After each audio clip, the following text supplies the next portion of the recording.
ने कलाम की।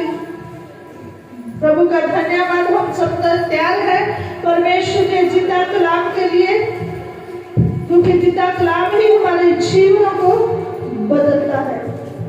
आइए हम वचन में जाएंगे, हम खोलेंगे उत्पत्ति की किताब, उसका 6 अध्याय।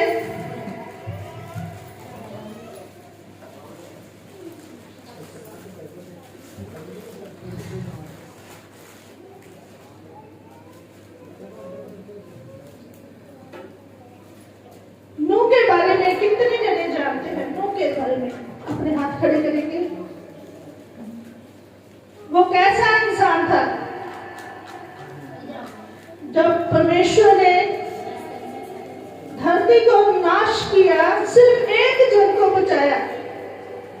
क्यों बचाया उसे? उसमें ऐसी कौन सी खूबियां थी जिसके कारण परमेश्वर ने उस पर दृष्टि की?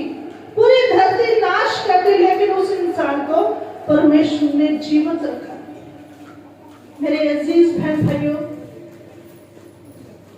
परमेश्वर का कलाम कहता है, बुराई में भी जब अच्छाई पैदा होती है तो परमेश्वर उस पर दृष्टि करता है। जब नूह उस धरती पर, जहां पर बुराई ही बुराई थी, नूह परमेश्वर से बना रहा और परमेश्वर की दृष्टि उस पर हुई और सारी धरती नाश की, लेकिन नूह को परमेश्वर ने बचा रखा। आज हम देखेंगे नूह के बारे में, हम देखेंगे परमेश्वर के उस अनुग्रह के बारे में जिसके द्वारा हम जीवित रहते हैं।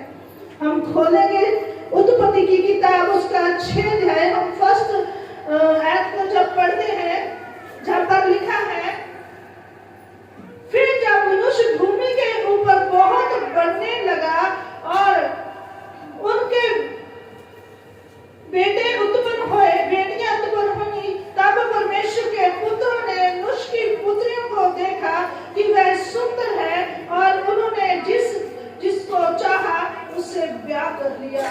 तब यहोवा ने कहा, मेरा आत्मा मनुष्य से सदा लोभ विवाद ना करता रहेगा, क्योंकि मनुष्य शरीर ही है। हालेलुया। मेरे अजीज बहन भाइयों, जब हम फर्स्ट आयत में ही पढ़ते हैं, फर्स्ट आयत से ही हमें पता चलता है कि इंसान पाप में बहुत ज्यादा बढ़ गया। हालेलुया। क्या लिखा है कि जो मनुष्य की पुत्रियां वो बहुत सुंदर थी और परमेश्वर के पुत्रों ने जिसको चाहा उससे ब्याह कर लिया। परमेश्वर इस बात से बिल्कुल भी खुश नहीं था। हालेलुया। बिल्कुल भी खुश नहीं था। फिर भी परमेश्वर ने एक बात कही, मैं मनुष्य से कभी भी सदा लोभ विवाद करता ना रहूंगा। मेरा मनुष्य तो शरीर है। हालेलुया। वो जो परमेश्वर ने खुद अपने हाथों से रचा, जिस इंसान को परमेश्वर ने अपने हाथों से बनाया, अपने हाथों से उसकी रचना की, अपने सांस फूके और उसे चलता फिरता प्राणी बनाया, उस मनुष्य ने परमेश्वर से लोभ विवाद किया। परमेश्वर के दाद और भैंस कभी ना माना। हालेलुया। अपनी मर्जी की। और परमेश्वर का वचन कहता है, हम आगे जब पढ़ते तो परमेश्वर का वचन कहता है, परमेश्वर इंसान को बनाकर पछताता है। हालेलुया। हम 5 आयत को पढ़े। यहोवा ने देखा कि मनुष्य की बुराई पृथ्वी पर बढ़ गई है। हालेलुया। जो इंसान है वो इतने भयानक बुराई में पड़ चुके हैं। परमेश्वर स्वर्ग से देख रहा है कि मनुष्य की बुराई पृथ्वी पर बढ़ गई है और उनके मन के विचार में उनके मन के विचार जो कुछ उत्पन्न होता है, जो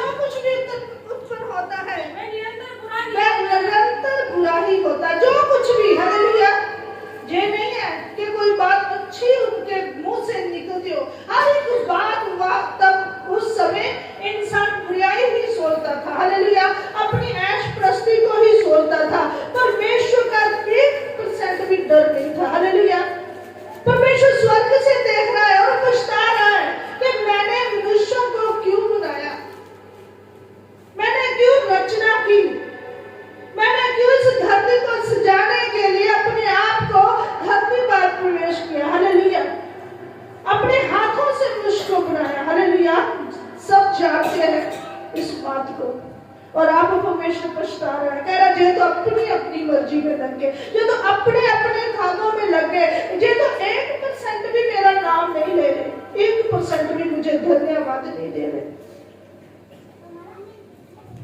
1% भी। क्या कहता है कि जो कुछ भी सोचते हैं वो बुरा ही सोचते हैं। आगे पढ़ेंगे। और यहोवा पृथ्वी पर, और जो हवा पृथ्वी पर मनुष्यों को बनाने से पछताए, कह रहा मनुष्यों से बनाने से पछताता है। हालेलुया, इंसान को बनाने से पछताता है। और वह मन से अति खेदित हुआ, और वह परमेश्वर मन में अधिक खेदित होता है। देखो इंसान क्या करता है, परमेश्वर को भी नाराज करता है। कह रहा परमेश्वर मन में अधिक खेदित होता है। तब यहोवा ने कहा, और तब यहोवा ने कहा, मैं मनुष्य को जिसकी मैंने सृष्टि की है, कह रहा मैं मनुष्य को जिसकी मैंने सृष्टि की है, पृथ्वी के ऊपर से मिटा कह रहा दूंगा। पृथ्वी के ऊपर से मिटा दूंगा। हालेलुया, यहोवा क्या फैसला लेता है, कह रहा जिसकी मैंने सृष्टि की है, जिसे मैंने अपने हाथ से बनाया है, अब मैं क्या करूंगा, उसे मिटा दूंगा। क्योंकि जब कोई इंसान कहने से बाहर होता है तो क्या होता है, तब दूसरा इंसान दुखित होता है। जहां पर परमेश्वर की बात हो रही, परमेश्वर अपने बच्चों से पछताता है जिसको उसने अपने हाथों से रचा है। हालेलुया, अपने हाथों से बनाया है। आज कई बार बच्चे भी अपनी जब मर्जी करते हैं, माता पिता बहुत दुखित होते हैं, और कई बार तो ऐसा मन करता है कि पूछो ही मत। हालेलुया, हम सब जानते हैं। हालेलुया, ऐसे ही परमेश्वर का भी हुआ है। वो स्वर्ग में पछता रहा है, मैंने इन सबको क्यों बनाया, अब मैं इन सबको मिटा दूंगा। हालेलुया, सब जीव जंतु को मिटा दूंगा, सब पंछियों को मिटा दूंगा, सब कुछ खत्म कर दूंगा। मन में वो इतना दुखित होता है। हम पढ़ेंगे थोड़ा। मैंने सृष्टि की है, मैंने दृष्टि की है, पृथ्वी के ऊपर से मिटा दूंगा, पृथ्वी के ऊपर से मिटा दूंगा। क्या मनुष्य क्या पशु, क्या मनुष्य क्या पशु, क्या रेंगने वाले जंतु, क्या रेंगने वाले जंतु, क्या आकाश के पक्षी, क्या आकाश के पशु। मतलब कि सब कुछ परमेश्वर ने फैसला ले लिया कि अब मैं मिटा दूंगा। लेकिन परमेश्वर का हम 9 अध्याय में पढ़ते हैं, लेकिन परमेश्वर का एक इंसान पर मन लगा हुआ है। वो कौन है? मैंने आपको कहा है, जब हम स्टार्टअप में हम वचन को पढ़ रहे थे, मैंने आपको कहा था एक इंसान को परमेश्वर ने बचाया। वो कौन है? नूह। हाँ, नूह को परमेश्वर ने बचाया। क्यों बचाया? उसमें ऐसी कौन सी खूबी थी? परमेश्वर का वचन हमें 9 आयत में देखते हैं। हम 9 में, नूह धर्मी पुरुष था। सबसे फर्स्ट बात क्या उसमें, वो धर्मी इंसान था, वो परमेश्वर को याद करता था, वो इतने बुराई में रहकर भी परमेश्वर का धन्यवाद किया करता था। लिखा है धर्मी पुरुष और अपने समय के लोगों में खड़ा था। हालेलुया, और नूह परमेश्वर ही के साथ साथ चलता था। वो किसी इंसान के साथ नहीं चला, उसने किसी आस पड़ोस की बात नहीं मानी, उसने सिर्फ परमेश्वर की बात को माना, सिर्फ परमेश्वर को ही धन्यवाद दिया। और लिखा है कि परमेश्वर के साथ साथ वो चलता था। और आगे देखते हैं 10 आयत को। और नूह से शेम और हाम और यफेत नामक 3 पुत्र उत्पन्न हुए। और नूह के बच्चे भी थे, 3 बेटे उनके थे। और वचन हमें सिखाता है 11 आयत में, उस समय पृथ्वी परमेश्वर की दृष्टि में बिगड़ गई थी। उस समय पृथ्वी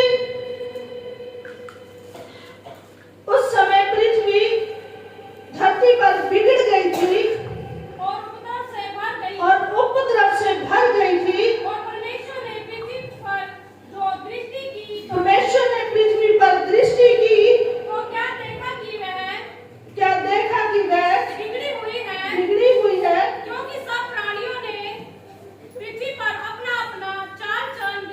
किया है। जैसे पहले का सब प्राणी अपनी अपनी मर्जी करते थे, अपना अपना चाल चलन बिगाड़ रखा था, और परमेश्वर ने नूह पर दृष्टि की, क्योंकि नूह उसके साथ साथ चलता था, वो खरा इंसान था, वो किसी और की नहीं, सिर्फ परमेश्वर की बात को मानता था। और परमेश्वर ने नूह को आज्ञा दी एक किश्ती बनाने की, यारा किश्ती बना जिसमें जो कुछ मैं कहूंगा उसके अनुसार करना, और तू और तेरा घराना उसमें प्रवेश करना, और तू जोड़ा जोड़ा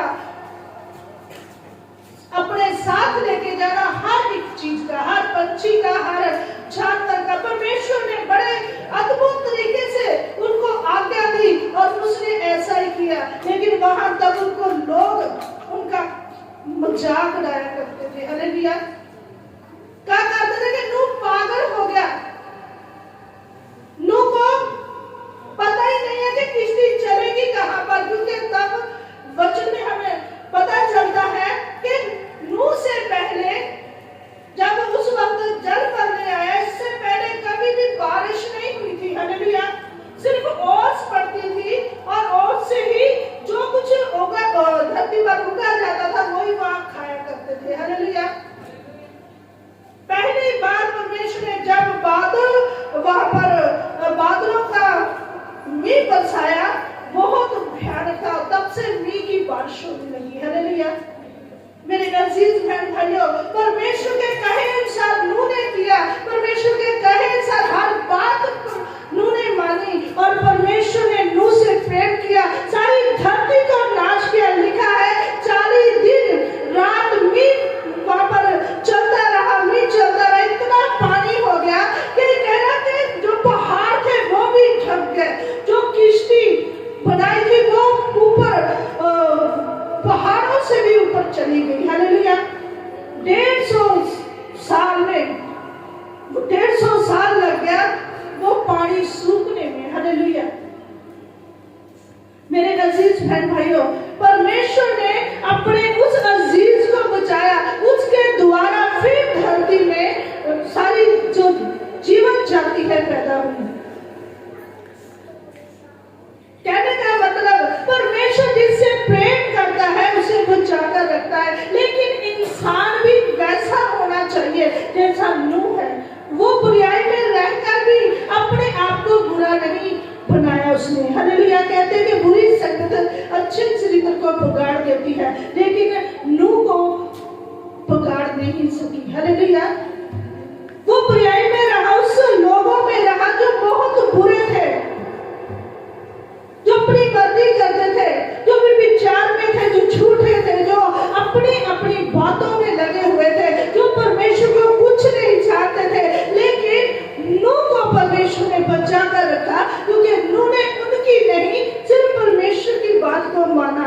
मेरे अजीज बहन भाइयों, जब हम परमेश्वर की सुनते हैं, सचमुच परमेश्वर हमारी सुनता है।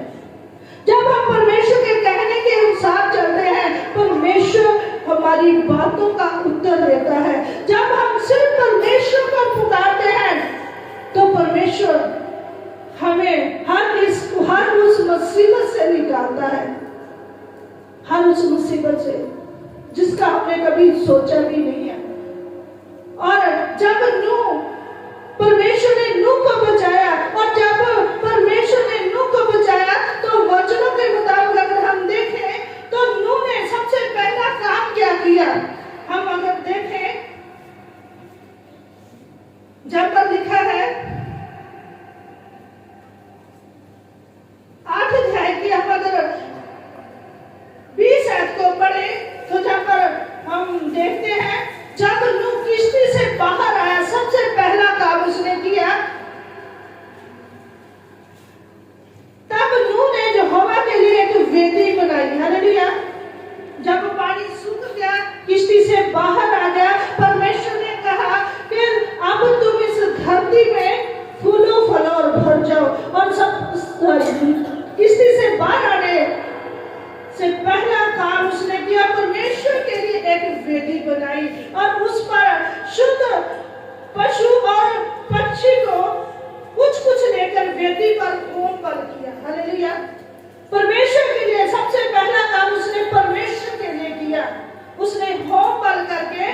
पंछियों को होम बल किया। और परमेश्वर ने वचन हमें सिखाता है, इस पर यहोवा ने सुखदायी सुगंध पाकर सोचा कि मनुष्य के कारण मैं फिर कभी भूमि को श्राप ना दूंगा। होम बल कितनी बड़ी चीज है, कितनी बड़ी, हालेलुया। परमेश्वर को कुछ देना कितना बड़ा सुखदायी सुगंध द्रव्य है। जहां पर जब परमेश्वर के लिए नूह ने होम बल करके पंछियों को चढ़ाया, उसकी वेदी बनाई, परमेश्वर की सोच ही बदल दी। जहां पर क्या लिखा है, कह रहा परमेश्वर ने सोचा कि आज के बाद मैं कभी भी धरती को श्राप ना दूंगा। कितनी बड़ी बात, हालेलुया। हम सोचते हैं जो हमारा दान है, जो स्वाद है, आज विचार ये नहीं है, लेकिन मैं आपको बताना चाहती हूँ वो व्यर्थ है नहीं। परमेश्वर के लिए वो एक सुगंध है।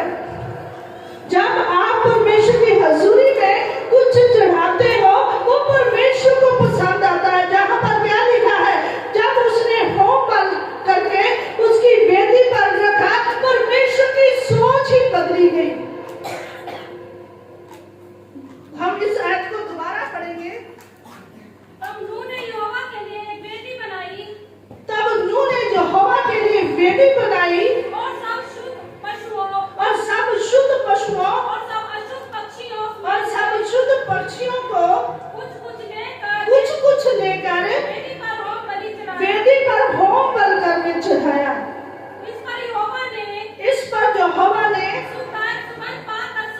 सुखदायी सुगंध पाकर सोचा, मनुष्य के कारण मैं फिर कभी भूमि को श्राप न तेरा मैं फिर कभी भूमि को श्राप ना दूंगा। इससे हमें पता चलता है, जब आप भी परमेश्वर की हजूरी में 10वें हिस्से को चढ़ाते हो, अच्छे बीज को चढ़ाते हो, अच्छी भेंट को चढ़ाते हो, वो आप परमेश्वर को पसंद करते हो। और जो आपके विषय में कभी आपने कोई भूल की हो, जब परमेश्वर को नाराज किया हो, परमेश्वर उस जो आपने चढ़ाया है उसको देखकर, उस सुखदायी उस उपद्रव को देखकर क्या करता है परमेश्वर, आपकी वो गलतियों को क्षमा कर देता है। जहां पर परमेश्वर ने क्या कहा, आज के बाद मैं धरती को श्राप कभी ना दूंगा। हालेलुया। ये क्यों कहा उसने? क्योंकि जब उसने होम बल करके चढ़ाया और परमेश्वर को वो पसंद आया, और परमेश्वर ने एक विचार कर लिया कि अब के बाद धरती को मैं नाश ना करूंगा। जो पहले मैंने कर दिया, आज के बाद वो कभी भी ऐसा नहीं करेगा। हालेलुया। और उसने वाचा बांध ली इंसान के साथ, नूह के साथ, कहना जो मैंने इसके पहले जो मैंने जल पर वैसे धरती को बिल्कुल नाश कर दिया, आगे से मैं नाश ना करूंगा। जो श्राप मैंने पहले दिया, आज के बाद वो श्राप ना दूंगा। इसलिए हमेशा ध्यान रखना, आपके 10वें हिस्से, आपका दान, आपकी भेंटें वो परमेश्वर के पास होती हैं। हालेलुया। वो परमेश्वर के पास पहुंचती, परमेश्वर उनको पसंद करता है, परमेश्वर उनको जानता है। हालेलुया। और उनके द्वारा ही आपके बंधन होता है। जो श्राप, जैसे धरती पर अगर श्राप मिटा सकता है, तो वो आपके जीवन के भी श्राप मिटा सकता है, आपके बच्चों के ऊपर से भी श्राप मिटा सकता है। आपके 10वें हिस्से, आपके दान, आपके दसवन, वो श्रापों को तोड़ सकते हैं, वो परमेश्वर की सोच को बदल सकते हैं। हम वचन में जाएंगे आगे। इस पर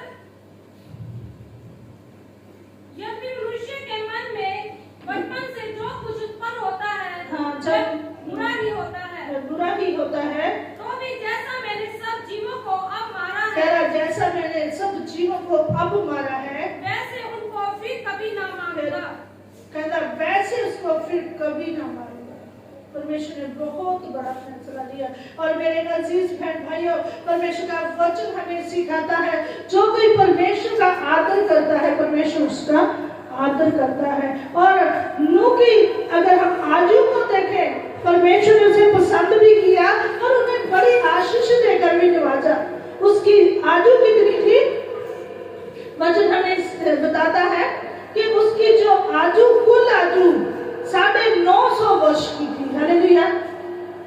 जब हम परमेश्वर की आज्ञाकारी में चलते हैं तो परमेश्वर उम्र को भी बढ़ाता है। हालेलुया।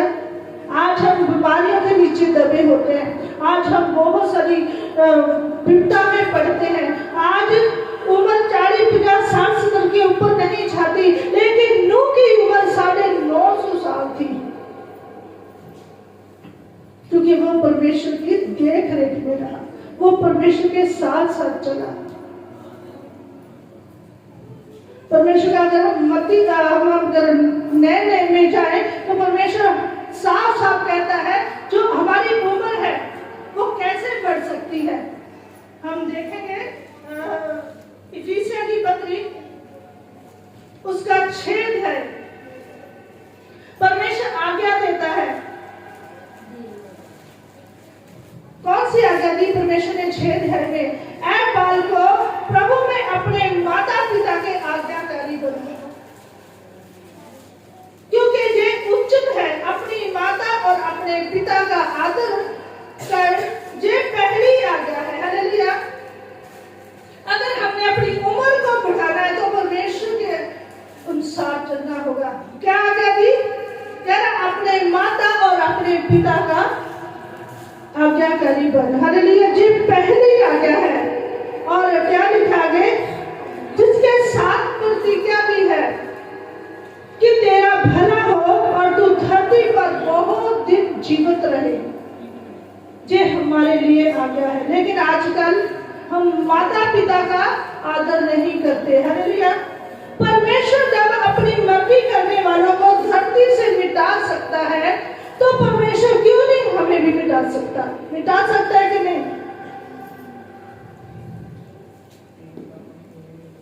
आज बहुत से बच्चे अपने माता पिता का विरोध करते हैं। बहुत से बच्चे आजकल, कोई नशे में लगा हुआ है, कोई कुछ। आज जवान मौतें क्यों हो रही है?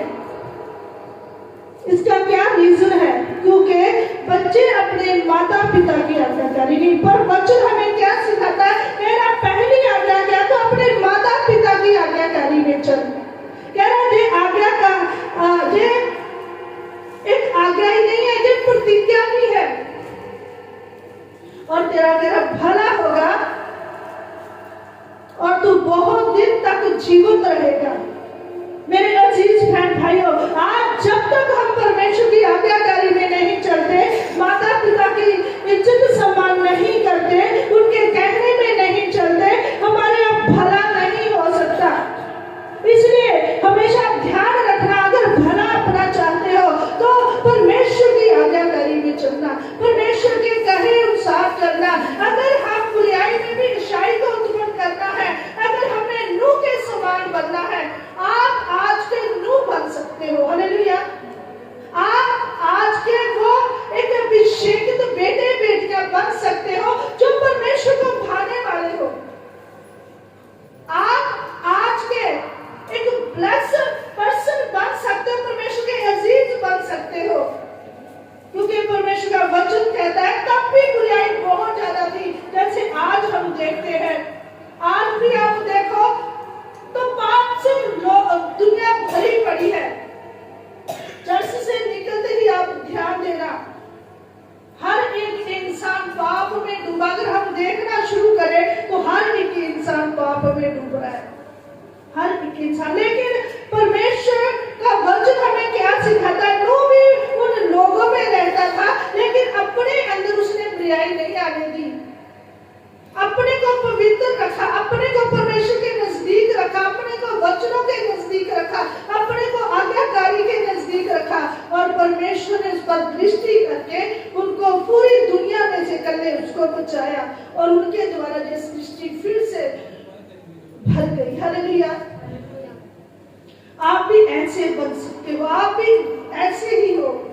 अगर हम जो सोचेंगे परमेश्वर का वचन कहता है वो ही होता है। हालेलुया। अगर आप सोच लो कि मुझे अच्छाई ही उत्पन्न करनी है तो परमेश्वर आपका साथ हमेशा देगा।